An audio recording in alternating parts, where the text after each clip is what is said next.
Okay, so welcome back to class. The plan for today is to finish up section 6.2 on factoring trinomials and work through 6.3 factoring special products, some special forms of trinomials that, if we recognize them, can make the factoring process a little easier. Remember that the Examity practice exam is live now. Just a super quick note on that. I know I've talked about it a couple of times before, but um, there have been a couple of folks who emailed me about this. And when you, when you want to start the Examity session, you go into Blackboard, click the Examity sign-on link, click the link again in that Blackboard page. That will take you over to Examity, and from Examity, you can start this session with like the screen recording, webcam recording, all of that. And from the Examity site, you can also add in the browser extension to Chrome is probably the best browser to use. I think maybe some students have gotten other browsers to work with that extension, but I think the browser extension is meant to work with Chrome. And then on the other side, there's the WebAssign side of things. So you would also open up WebAssign on a different tab. You would log in with your usual, credentials, your usual username and password, log into WebAssign. And then when you go to open the Examity practice exam on WebAssign, it will ask for a password. So that password for that exam, once you're already logged into the system, is not like it's not like your WebAssign password for to get into WebAssign. It's a password specific to that exam. And the browser extension from Examity has a button for enter the password. You click that. That will enter the password on the Examity practice exam on WebAssign's side. So that's why it needs to be kind of a browser extension so that it can input the text in there for you.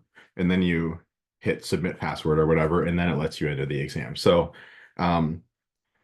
if that doesn't make a whole lot of sense, hopefully if you go through and try it, that'll make more sense. Or if you want to see some kind of some pictures that demonstrate what I'm talking about, take a look at that user guide that's linked in the Blackboard announcement about the Examity practice exam, and that has some nice pictures and things for you that might help make that make a little more sense. So that Examity practice exam is live. We don't have another exam for another, week and a half or so. So there is still some time to take it and have a buffer, but I would recommend taking it pretty soon so that if there are any, tech issues that come up, there's plenty of time to get them sorted out. And the quote of the day today by chess grandmaster Dan Naroditsky. He does chess like streaming and YouTube and stuff. One of his go-to sayings is not all pieces need to be climbing Mount Everest all the time or at the same time. And during COVID, whenever chess streaming kind of exploded, it got really big because everybody was kind of stuck at home, and chess was something fun you could do on your phone and play people all over the world. So he would say like, not all pieces need to be delivering the COVID vaccine or flying the COVID vaccine across the country or whatever. And I think this is just a statement about, well, obviously with chess, he's kind of saying you can put your piece on a square that's maybe not the most active square for it right now. Maybe it doesn't have a whole lot of influence on the game right now, but maybe it has some potential, right? Maybe it'll come alive later in the game. That's okay. But I think the life lesson here is how do you manage your time so that you don't end up getting burnt out, right? We just passed midterm course grades deadlines. You probably have an idea where you're at in all your different courses. We're at the point where we have a lot of midterm exams and projects and things like that tending to hit around this time, right, and about halfway through the course.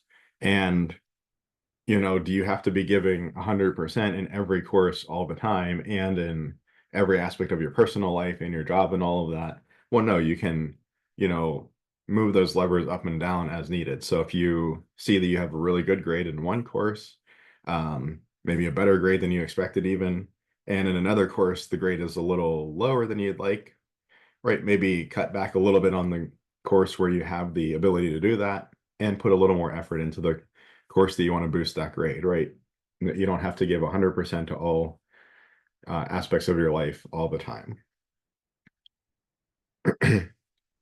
Okay, so moving back into factoring trinomials, we started this topic last time, and we're just going to continue on with this topic today.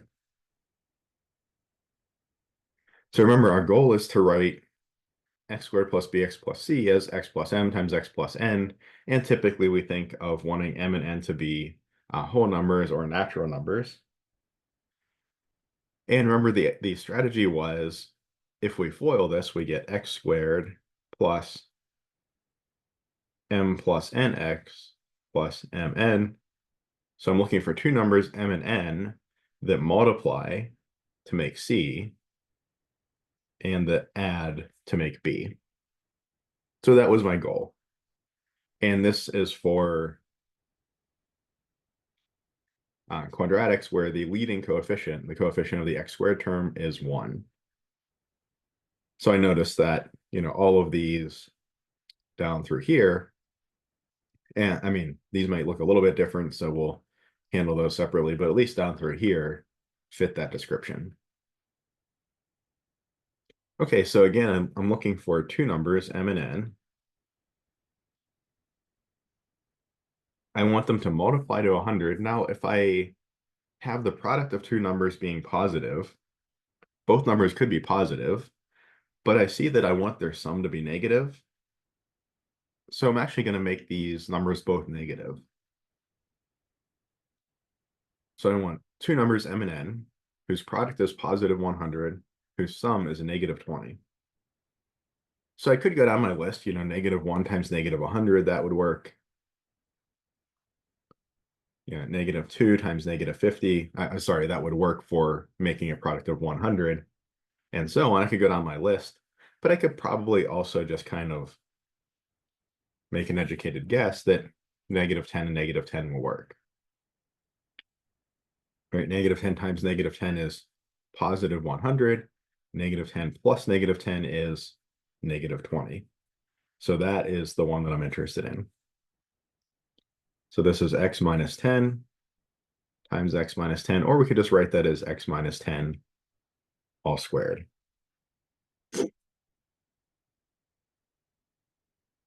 Now, I can reuse some of this work for this next problem. X squared minus 52x plus 100. Again, I want a product of two numbers to be 100, be plus 100. So they either need to be both positive or both negative. And I want their sum to be negative 52, so they've both got to be negative. And in this case, I see negative 2 times negative 50 is the one I'm looking for. So the constant term is what gives rise to kind of the listing of the factors.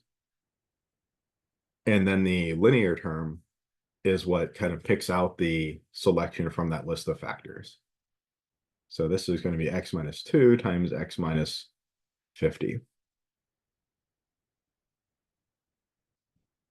So we can have a kind of very different looking factored results come from quadratics that, at least to my eye, look pretty similar. It's just like that negative 20 changes to a negative 52. Everything else stayed the same.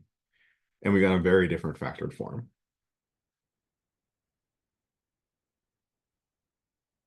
Okay, something like this one, y squared minus 5y minus 6.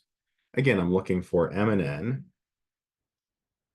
I'm looking for their product to be negative 6. And I'm looking for their sum to be negative 5. Their product is negative 6. That means that one has to be positive, one has to be negative.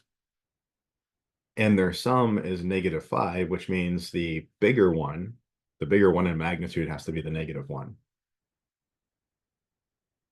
So I could take, to make negative 6, I could take, say, 1 times 6. One of these has to be negative, exactly 1. And we want it to be the bigger one in magnitude, so I'll make it 1 times negative 6.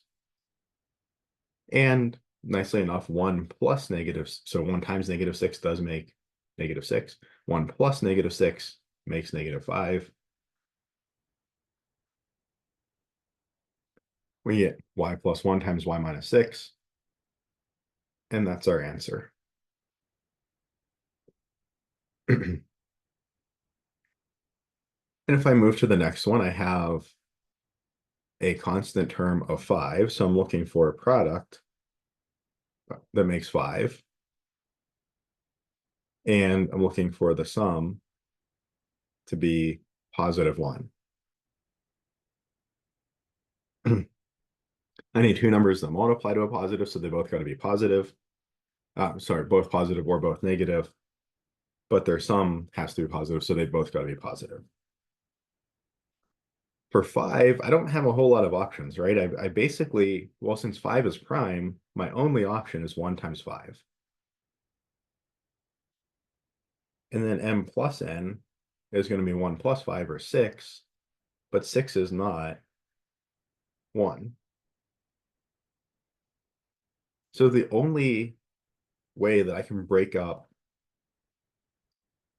this quadratic into the only way I could potentially factor this quadratic into x plus m times x plus n, where m and n are integers, would be, say, for m and n to be 1 and 5. That's kind of the only hope that I have, because that's the only way that I can make the constant term work out, right?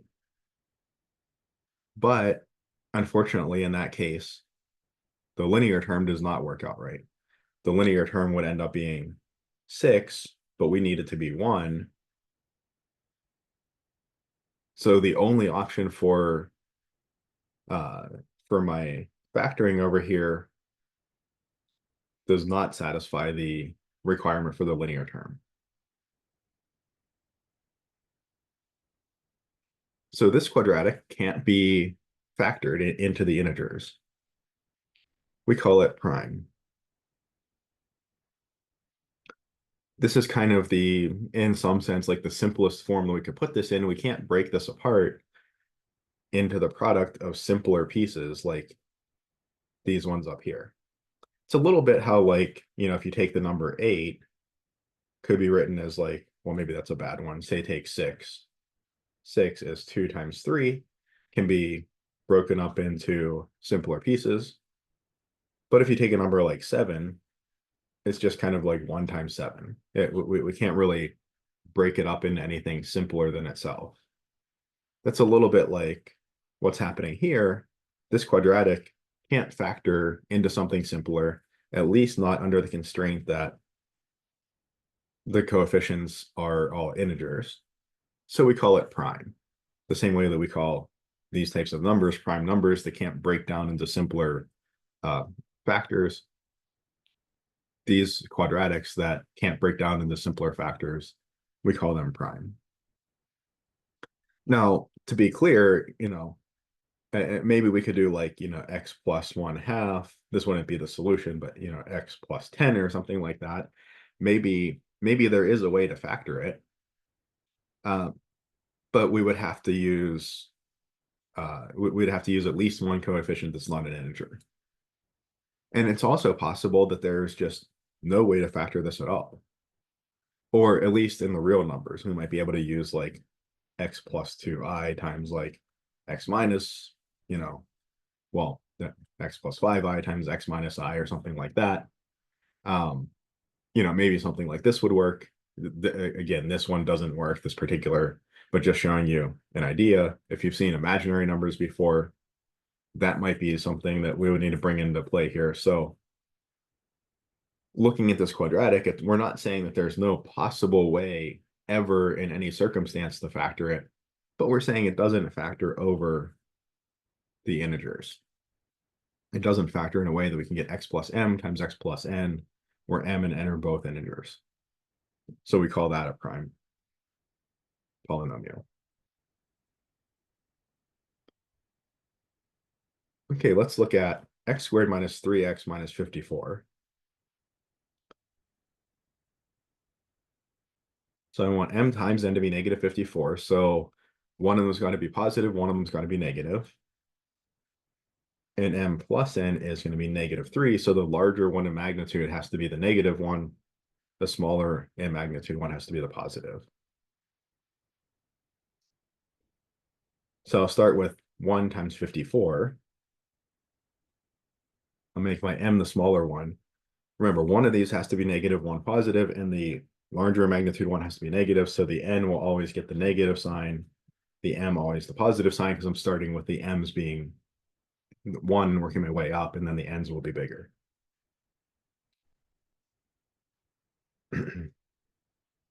That's negative 53. That is not negative 3, not what we're looking for. Does 2 go into 54? Well, sure. 2 times 27. This gets a negative. Negative 27 plus 2, negative 25. That's not negative 3.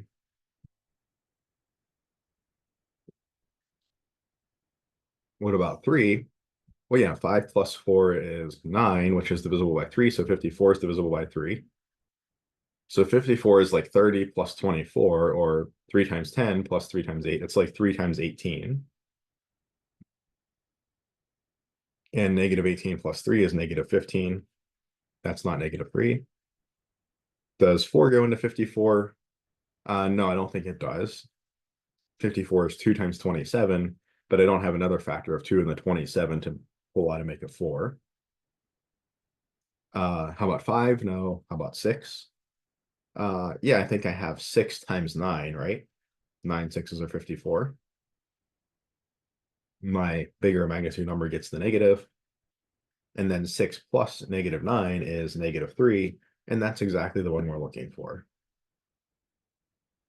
So we have x plus 6 times x minus 9 is our answer.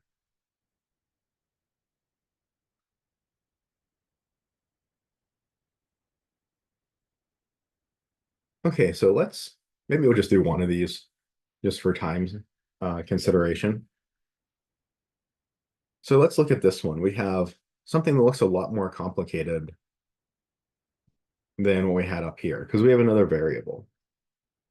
But something that I notice is my linear term in x has a linear factor of y, and my constant term in x has a quadratic factor of y. So kind of each term has 2 powers of variables.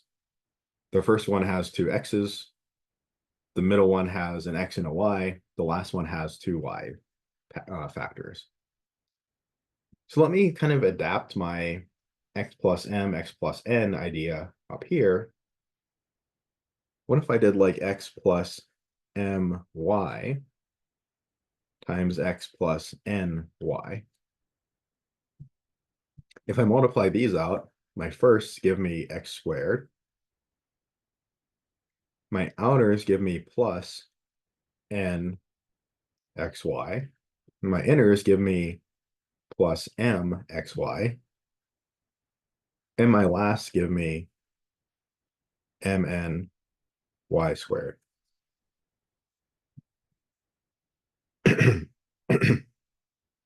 So I actually see that there's a sense in which I'm solving the exact same problem as far as the numerical coefficients go that I've been solving, but these y's just kind of naturally come along for the ride.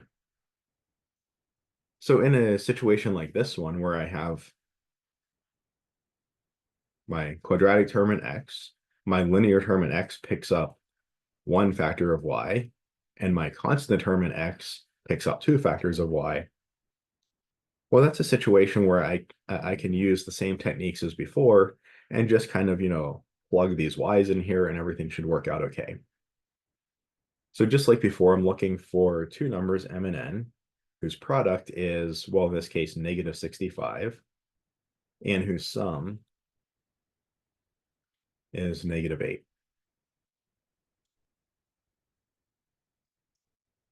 Okay, so let's see. I need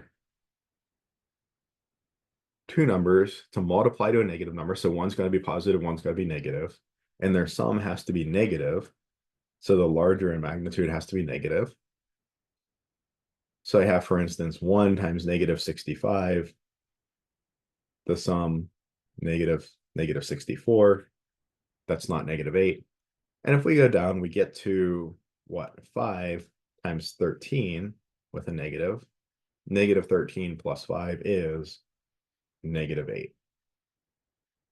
So again, we can go through these problems completely systematically, starting with m equals 1, n equals whatever, and working our way up the m's. Or we can kind of maybe take a couple educated guesses that might get us the solution more quickly. We might have seen that this works, earlier than going through and trying all of our different m's and n's. That's fine as well. I would not recommend relying completely on guess and check. I'd recommend definitely being able to go through systematically if you need to.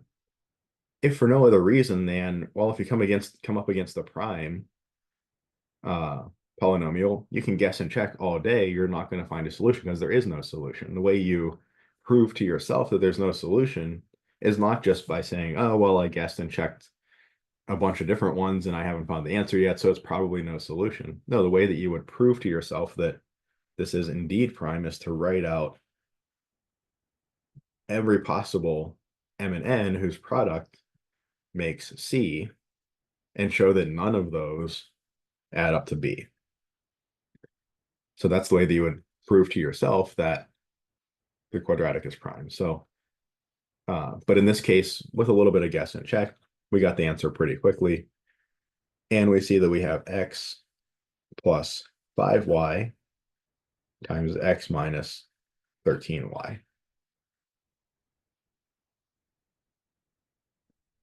Now, I can't just do this for arbitrary, plugging all kinds of different y's in. If I had, x squared y minus 8xy cubed, I don't know, minus 65 or something, like, who knows how to handle something like this. So it was just in this specific case where I have something that basically if I ignore the y's, it looks like a nice quadratic in x. And also if I ignore the x's, it kind of looks like a nice quadratic in y as well. So I was able to leverage this kind of nice symmetry between the x's and the y's to come up with an argument that basically the same strategy I've been using should be able to factor quadratics like this as well. Any questions on factoring quadratics where the leading coefficient is 1? Give me just a second here.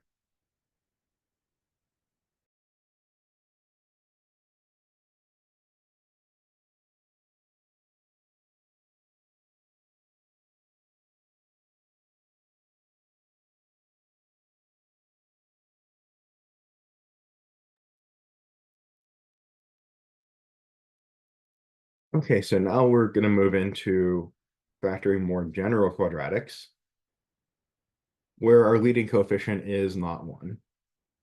So we have ax squared plus bx plus c. And our goal is to rewrite ax squared plus bx plus c as, just like before, product of two linear factors. But here, each of our linear factors has a coefficient on the x term. So for instance, a1x plus m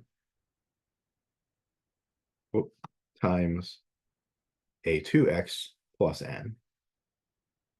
And just like before, typically we want a1, a2, m, and n to be whole numbers. And we have this idea called the AC grouping method. And let's kind of see where it comes from. So let's start with our simpler version, x plus m times x plus n. We saw this multiplied out to x squared plus m plus nx plus mn.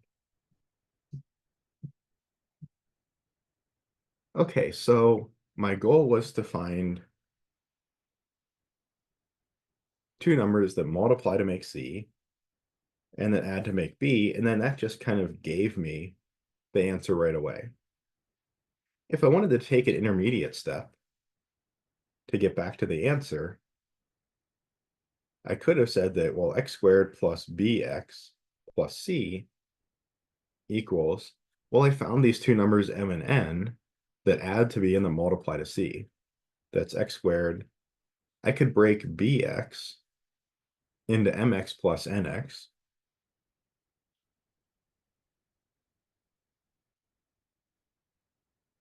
And I could break c into m times n. Now I could actually look at these four terms.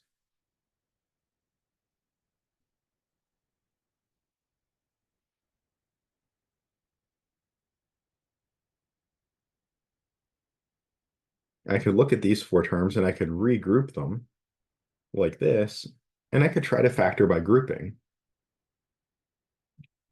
Out of these first two terms, I can factor out an x.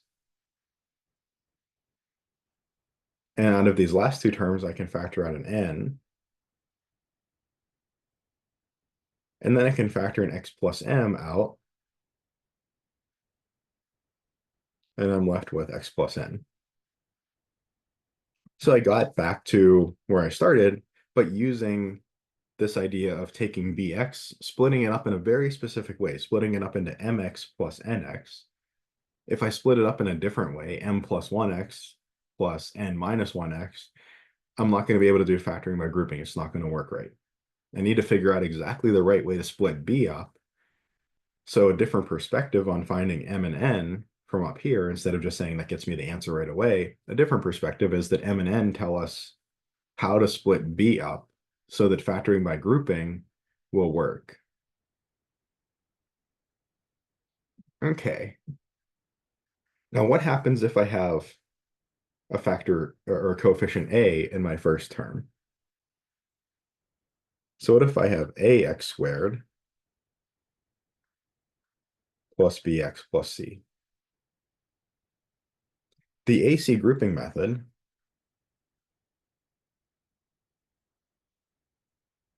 it starts out pretty similar to what we had done before. We want to find m and n such that their product equals something and such that their sum equals something. Their sum I want to be b, just like before, and their product slightly different. I want it to be a times c. It can't just be c because then finding m and n would only involve b and c and would not involve a at all. I wouldn't be using any of that extra information at all. So m times n has to be a times c. Okay, so if I think that I'm looking for oh, let me use different letters down here. I don't want to use the same uh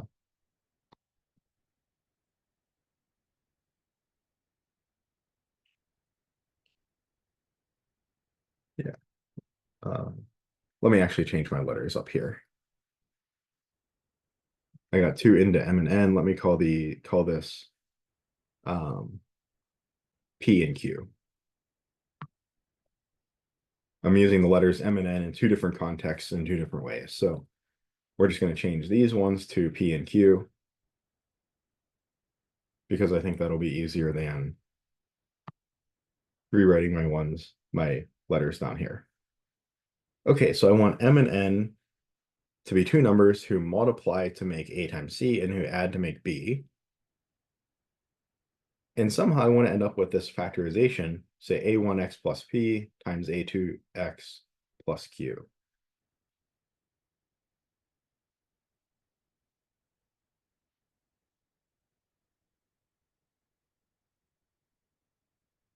If I multiply this out, I get a1 times a2 x squared plus my outside factors give me a1qx, and my inside give me a2p x, and then my last give me plus pq. So then what is a times c? That will be a1, a2, pq. And what is b? That's a1q plus a2p.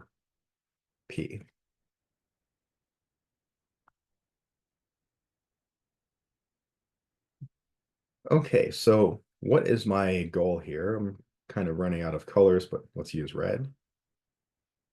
So my goal then is to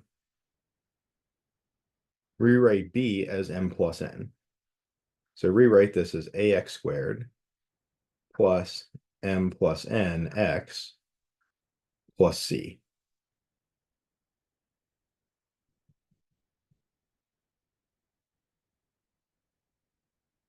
So m plus n, I'm looking for two numbers that add to make b, but the m plus n is just going to end up being a1q plus a2p.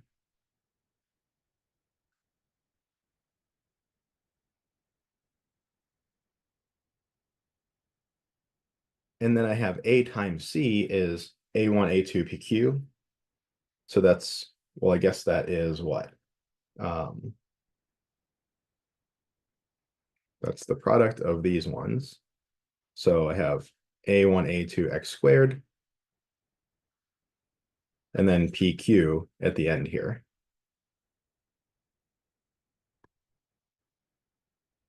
So basically, I'm just writing these steps in reverse order.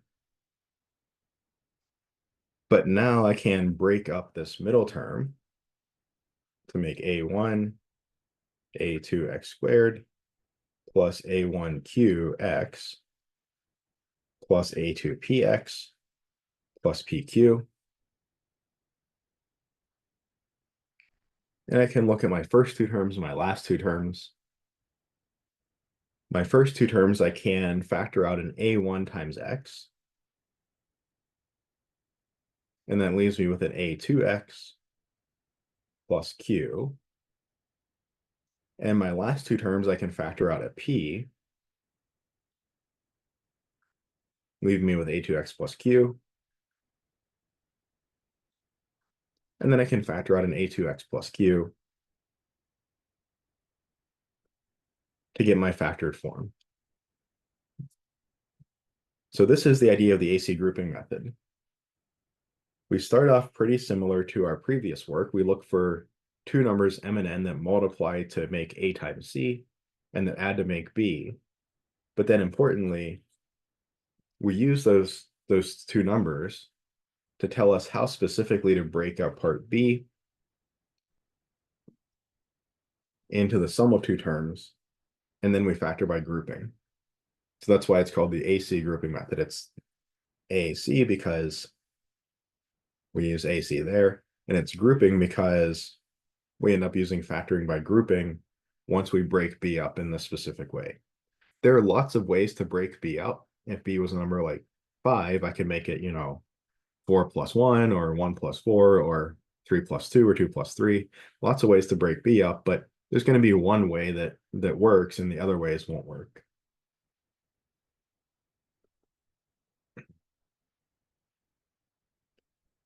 Okay, so let's work through a couple examples of this. So here I have A is 5, B is 16, C is 11.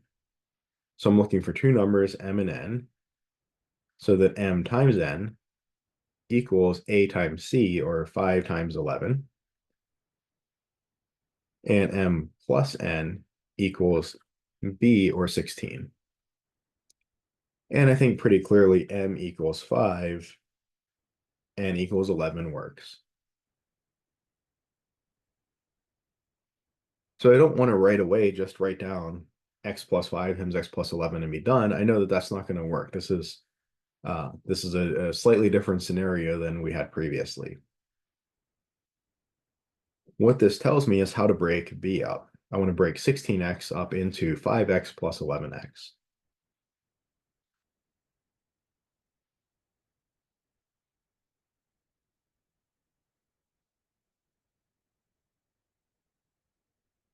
So I broke 16x into 5x plus 11x, and I can now look at these first two terms and then these second two terms. The first two terms, I can factor a 5x out,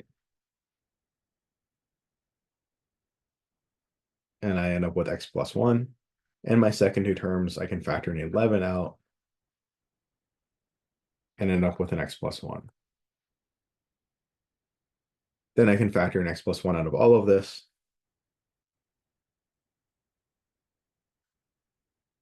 And I get x plus 1 times 5x plus 11.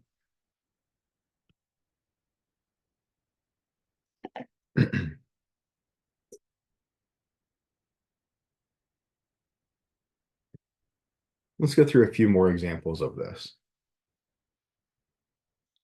So again, I have a quadratic where the coefficient of the leading term is not 1. So I have an 8x squared, not a 1x squared. So I'm going to use this slightly more complicated AC grouping method.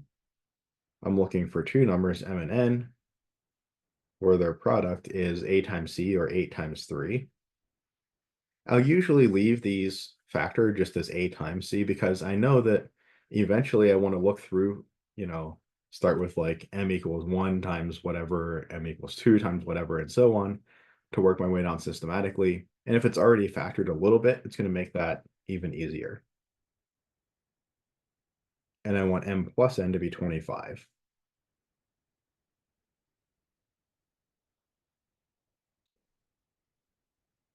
So if I know that I'm looking for the product to be 8 times 3, I know that 8 times 3 is like 2 times 2 times 2 times 3. I can use my prime factorization to actually help me with this if I want to, for more challenging problems. I know I want a product that is positive and a sum that's positive, so I'm looking for m and n to both be positive numbers. So I could have 1 times everything that's left over, 24. And m plus n does end up being 25. But if I wanted to, if m plus n wasn't 25, if that wasn't the one I was looking for, I can say, is 2 a factor? Yes, it is. And 24 is going to be 2 times what's left over here. 2 times 2 times 3 is 12. Or I could have 3 times 8. Or I could have 4 times 6, right? We can use the prime factorization to really help us write out this list pretty quickly. But in this case, we got it first try. So m plus n is 25. But again, I don't want to immediately write down that this factors to like x plus 1 times x plus 24. What this is telling us is how to break up our middle term here.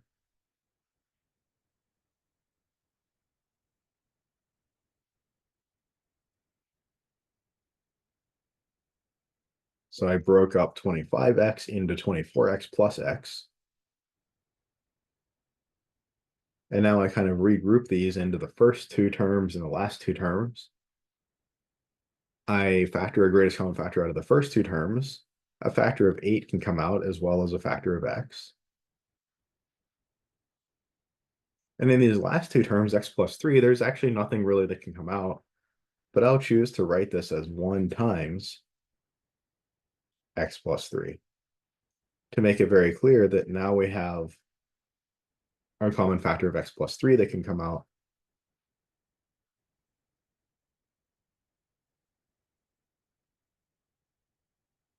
And we get our factored form that way. So for these problems, you can also do a guess and check method. For something like this, it's going to be really difficult, right? Because if I think of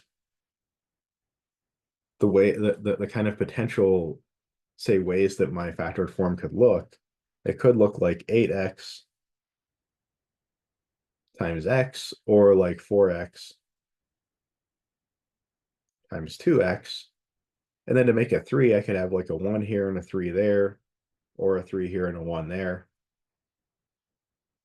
So there's a lot of different combinations. I guess there maybe are only 4 in this case, so not too bad, not completely unmanageable, but that's a decent bit of work to do something more along the lines of like a guess and check method. Now this one down here might work a little nicer for, say, a guess and check method, because I know that for 2x squared to factor, one of my factors has to have a factor of has to have a 2x term, and the other has to have an x term. to make a constant of 3, I need to either have 3 and 1 here, or 1 and 3 like that. So my only potential ways to factor this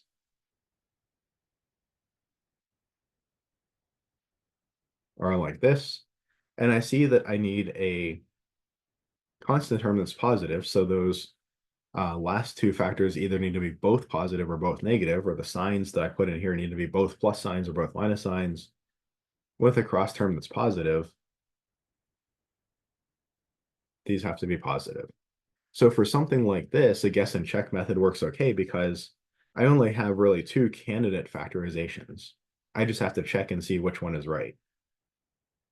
This one here, my outsides, so my firsts are always going to give me 2x squared. My lasts are always going to give me plus 3. I just need to check the cross terms. I have 6 plus 1 is 7x.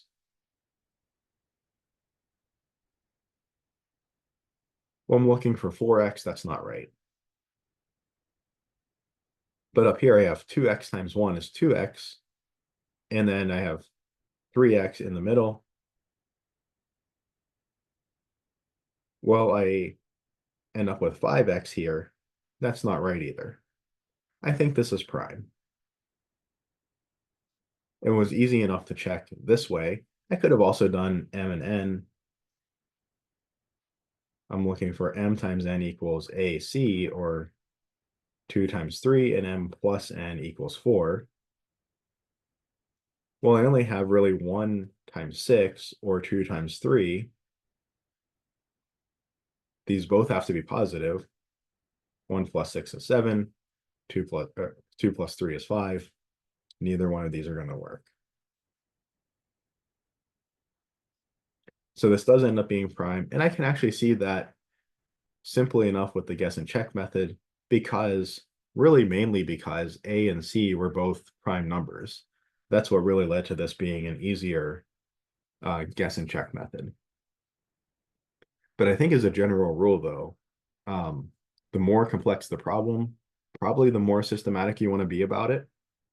So I think it's really easy to, get in over your head trying to do a guess and check method with, say, something like this, where my first bit could factor as like 4x times x, or as 2x times 2x. And my last bit could factor as like 1 times 25 or 5 times 5. Or I could even have more challenging numbers to work with. And it's not necessarily the size of the numbers that makes them difficult. It's the number of factors they have. Like 16 down here could be 1 times 16, or 2 times 8, or 4 times 4. That's a lot of different potential factorizations. When you combine that with 6 could be 1 times 6 or 2 times 3, there's just a lot of combinations to try. And it's really easy to miss one, or to make a little arithmetic error somewhere. So I think being a little more systematic in these harder problems is a good idea. So from this point forward, we're not going to try like the guess and check method. We're just going to go through systematically. So I'm looking for two numbers, m and n, such that m times n equals negative 4 times 5. This is a negative 5, so I just pop that negative in front. And m plus n is negative 9. And it might be tempting to say, oh, okay, negative 4 and 5 are the answers. But remember that m times n is negative, so one of them's got to be negative, the other one positive. So we could start with, say, 1 and 20. So 20 is 4 times 5, or 2 times 2 times 5. I need their product to be negative, so exactly one of these two has to be negative. And their sum I also want to be negative. So the larger one has to pick up the negative sign. Negative 19, that's not negative 9, that's not what we're looking for. I see that I have 2 times 10. We'll put the negative on the 10. 2 minus 10 is negative 8. Also not right.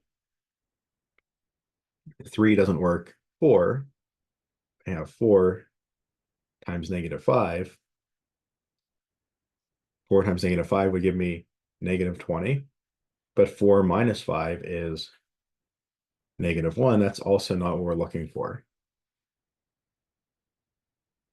I've gone through, I've exhausted all of my different options. I can verify that this is indeed prime.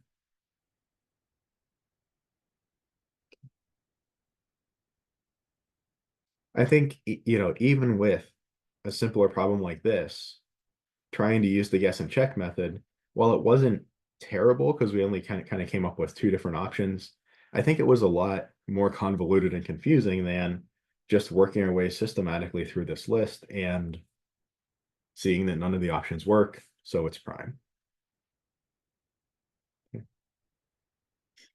Let's do one of these two, and then we'll go to the next problem. Let's do this one. Maybe we'll skip this one. We'll leave this as an exercise.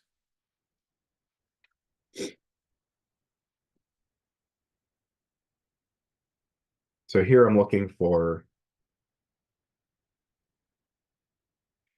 M and N such that their product is A times C or 4 times 25.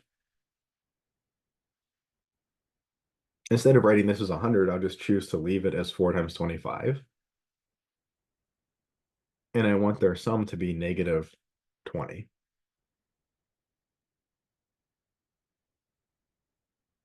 So I know that M times N would be, well, 4 is 2 times 2, and 25, 5 times 5.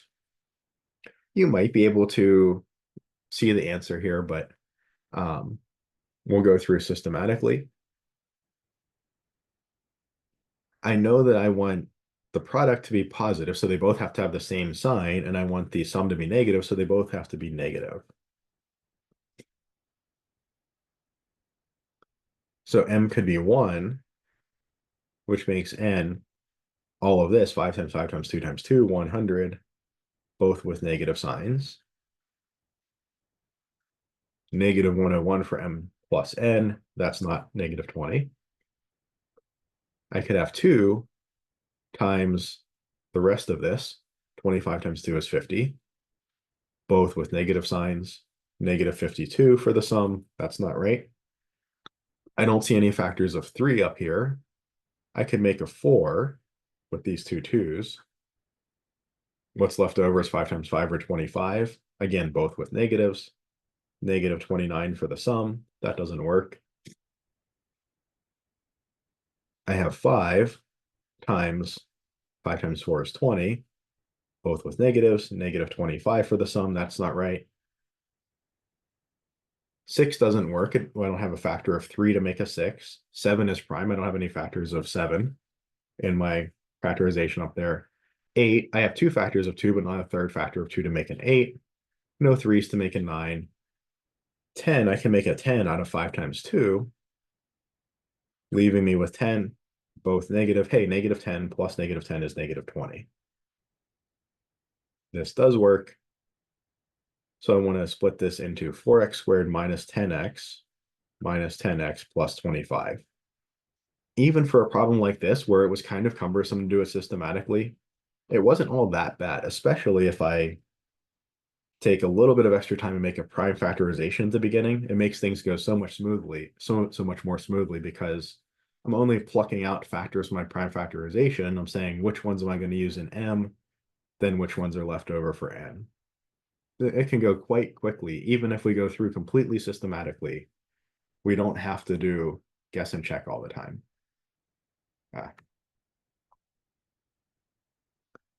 Out of my first 2 terms here, I see I can factor out a factor of 2 from the 4 and the 10, and a factor of x, leaving me with what? 2x minus 5.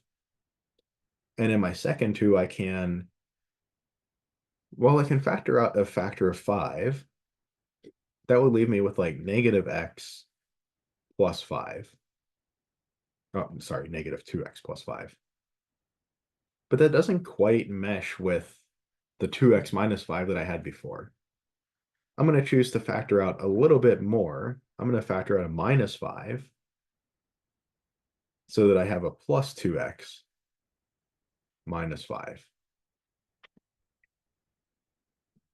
So I just factored out that extra negative to make this piece look like this piece, because I know that that's my next step that I want to take, is to factor out the 2x minus 5s. And hey, look at that. I actually get 2x minus 5 all squared.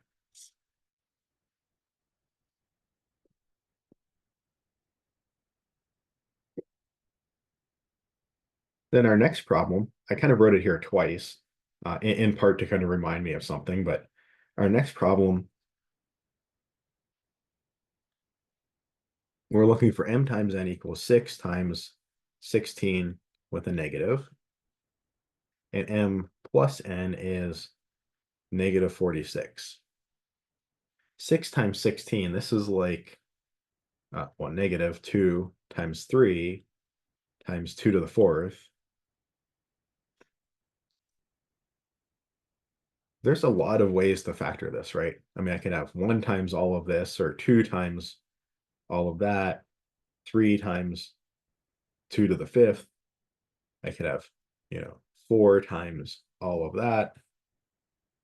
I'd have 6, I'd have 8, 12. These would all be potential m's. If I come over here and write my list of m's and n's, it's going to end up being very long. Sometimes we're just kind of unlucky and we're stuck with that. But in this case, there's actually something better that we could do first before trying to do this kind of brute force. So if I see that a problem is going to be quite long and quite challenging, I look at this prime factorization and I say there's just a lot of, in a sense, ways to put different building blocks or different Lego blocks together here.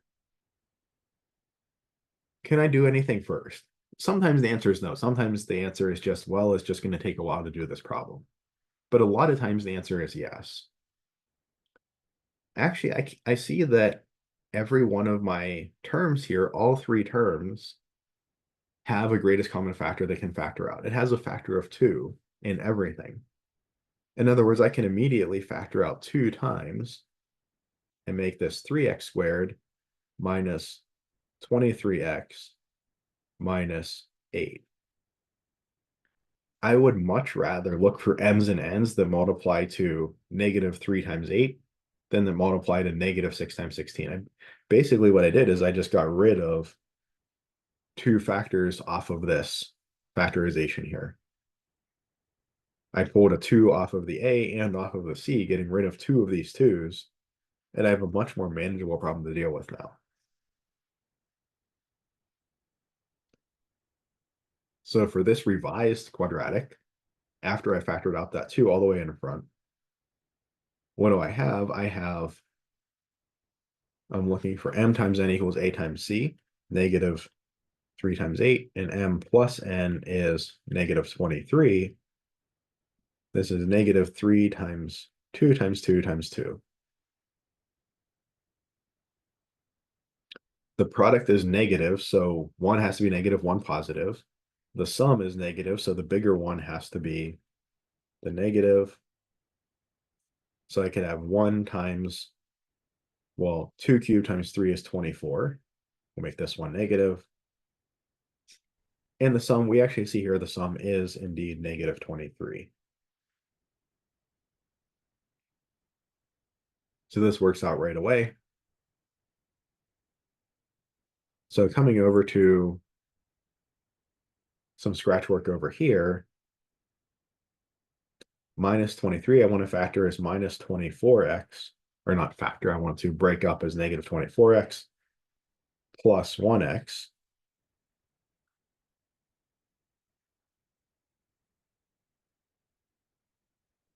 Out of these first 2 terms, I can factor a 3x, leaving me with x minus 8 plus, and then I'll just say 1 times x minus 8 to make it clear that the x minus 8 is now going to factor out.